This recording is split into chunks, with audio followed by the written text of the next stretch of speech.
ഏകദേശം 15-20 ദിവസങ്ങളായി ഈ ഒരു ഒബ്ജക്ഷൻ, ഒരു എതിർപ്പുള്ള ഇടതുപക്ഷ സെനറ്റ് അംഗങ്ങൾ കോടതിയെ സമീപിക്കാമായിരുന്നു.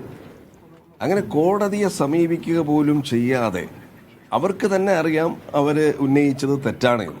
അപ്പോൾ കോടതിയെ പോലും സമീപിക്കാതെ ഇവിടെ ഒരു ബഹളമുണ്ടാക്കി ഈ സെനറ്റ് യോഗത്തെ അലങ്കോലപ്പെടുത്തി അതിൻ്റെ പർപ്പസ് സെർവ് ചെയ്യാതെ പോകുന്നതിനാണ്. ഇവിടെ 16 മാസമായി സർവകലാശാലയ്ക്ക് ഒരു vice chancellor ഇല്ലാതായിട്ട്.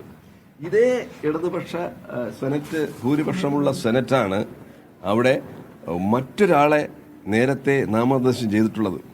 Planning board അംഗമായിട്ടുള്ള Shri രാമചന്ദ്രനെ ഇവരാണ് നാമനിർദ്ദേശം ചെയ്തിട്ടുള്ളത്. പിന്നീട് ഇവരുടെ രാഷ്ട്രീയ നേതൃത്വം ഇടപെട്ടിട്ടാണ് അദ്ദേഹത്തെ കൊണ്ടത് പിൻവലിപ്പിച്ചത്. അതിനെ തുടർന്നാണ് വീണ്ടും ഒരാളെ തിരഞ്ഞെടുക്കുന്നതിന് വേണ്ടിയിട്ടുള്ള വേക്കൻസി ഉണ്ടായതും ഇന്ന് വരെ ആ പ്രോസസ്സ് നടന്നുകൊണ്ടിരിക്കുകയും ചെയ്യുന്നത്. അപ്പോൾ അതുകൊണ്ട് ഇന്ന് ഉന്നത വിദ്യാഭ്യാസ മന്ത്രി നടത്തിയിട്ടുള്ളത് നിയമവിരുദ്ധമായ കാര്യമാണ്.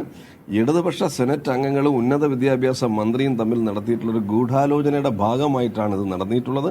ഞങ്ങൾ മുൻപ് വിളിച്ചുകൂട്ടിയ ഒരു സെനറ്റ് യോഗത്തിൽ ഞങ്ങൾ ഉന്നയിച്ച ഒരു പേരാണ്. ഞങ്ങൾ അന്നും സെനറ്റ് യോഗത്തിൽ പറഞ്ഞു, ഭൂരിപക്ഷ തീരുമാനം നിങ്ങളുടെ പേരിനാണെങ്കിൽ നിങ്ങളുടെ പേര് തന്നെ അംഗീകരിച്ചോളട്ടെ, പക്ഷെ ഞങ്ങളുടെ പേര് ഇന്ന പേരാണ് എന്ന് പറഞ്ഞ് ഞങ്ങൾ അന്ന് നിർദ്ദേശിച്ച ആ പേര് ഇന്നും ഞങ്ങളത് നിർദ്ദേശിക്കുകയുണ്ടായി.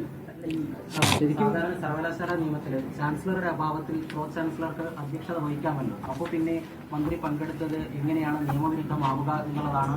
മന്ത്രി പങ്കെടുത്തതിനെ കുറിച്ചല്ല, താങ്കൾ വ്യക്തമായി കേൾക്കണം. മങ്ങൾ പങ്കെടുത്തതിനെ കുറിച്ചല്ല നിയമവിരുദ്ധം എന്ന് പറഞ്ഞത്. ഒരു സിംഗിൾ അജണ്ടയിൽ കൂടുന്ന ഒരു സെനറ്റ് യോഗത്തിൽ ഒരിക്കലും ഒരു പ്രമേയമോ മറ്റു കാര്യങ്ങളോ ചർച്ച ചെയ്യേണ്ടതില്ല. അങ്ങനെ ചർച്ച ചെയ്യാൻ പാടില്ല എന്നുള്ളതാണ് യൂണിവേഴ്സിറ്റി സ്റ്റാറ്റ്യൂട്ട് വളരെ വ്യക്തമായി പറയുന്നത്. അപ്പോൾ തന്നെ ഞങ്ങൾ അവിടെ ഇരുന്നതല്ലേ, ഒരു പ്രമേയം ആരും അവതരിപ്പിച്ചിട്ടില്ല.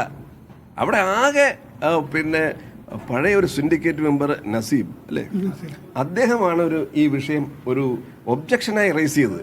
പിന്നീട് അവർ പറയുന്നു മുരളി ഒരു പ്രമേയം അവതരിപ്പിച്ചു, ഞങ്ങളവിടെ ഇരിക്കുകയാണ്. അവിടെ ഇതിനെ തുടർന്നൊരു ബഹളമാണ് ഉണ്ടായിട്ടുള്ളത്. ആ ബഹളത്തിനിടയിൽ പ്രമേയം അവതരിപ്പിച്ചതായിട്ട് പോലും മുരളിയും പറഞ്ഞിട്ടില്ല, ആരും പറഞ്ഞിട്ടില്ല. ഒരു പ്രമേയം ഉണ്ട് എന്ന് പറഞ്ഞുകൊണ്ട് അവർ പ്രമേയം പാസ്സാക്കാൻ മന്ത്രി ആവശ്യപ്പെടുകയാണ്. പ്രമേയമുണ്ട്. ഒരു പ്രമേയം ചർച്ച ചെയ്യാൻ പോലും പാടില്ലാത്ത ഒരു യോഗത്തിൽ ഉന്നത വിദ്യാഭ്യാസ മന്ത്രി വന്ന് പറയുകയാണ് ഇത് പ്രമേയം പാസ്സാക്കണമെന്ന്. എന്നാൽ ഒരു ചർച്ച നടന്നിട്ടുണ്ടോ? ഏറ്റവും പ്രതിഷേധാർഹമായ കാര്യം UDFന്റെ അംഗങ്ങൾ ഇരിക്കുന്ന സീറ്റുകളിൽ മൈക്ക് പോലും നിഷേധിക്കുകയാണുണ്ടായത്.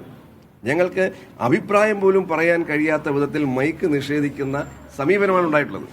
ഞങ്ങൾക്കിതാണ് പറയാനുള്ളത്, ഗവർണറും ഗവൺമെന്റും തമ്മിലുള്ള പോരിൽ സർവകലാശാലയുടെ ഭരണം സ്തംഭിക്കാനും സർവകലാശാലയുടെ യശസ് തകർക്കാനുമുള്ള സാഹചര്യം ഉണ്ടാകരുത്. ഇപ്പോൾ തന്നെ ഒരു ചാർജ് വഹിക്കുന്ന വൈസ് ചാൻസലറാണ് ഇവിടെ വരുന്നത്. എത്രയോ ഉത്തരവാദിത്തങ്ങൾ നിർവഹിക്കാനുള്ളതിൽ അദ്ദേഹം ഇടയ്ക്ക് വല്ലപ്പോഴുമെല്ലാമാണ് വന്നു പോകുന്നത്.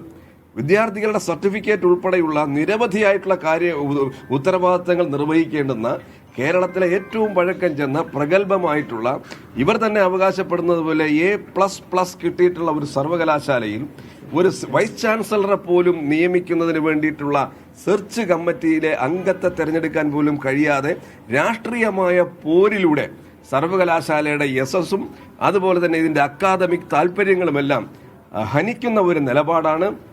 അതുകൊണ്ട് ഇവർ രണ്ടുപേരും, ഗവർണറായിരുന്നാലും മുഖ്യമന്ത്രിയും ഗവൺമെന്റുമായിരുന്നാലും രണ്ടുപേരും ഈ സർവകലാശാലയിലെ വിദ്യാഭ്യാസ താല്പര്യങ്ങൾക്ക് എതിരായിട്ടുള്ള നിലപാടാണ്.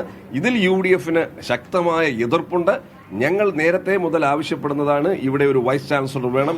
16 മാസക്കാലമായി ഒരു വൈസ് ചാൻസലർ ഇല്ലാതെ ഇരിക്കുന്ന ഈ സർവകലാശാലയിൽ അതിനുവേണ്ടി വിളിച്ചുകൂട്ടിയ ഒരു യോഗത്തിൽ ഞങ്ങൾക്ക് സംസാരിക്കാൻ പോലുമുള്ള അവസരം നിഷേധിക്കുന്ന ഒരു സമീപനമാണ് സർവകലാശാല അധികൃതരുടെ ഭാഗത്തു നിന്ന് ഉണ്ടായിട്ടുള്ളത്.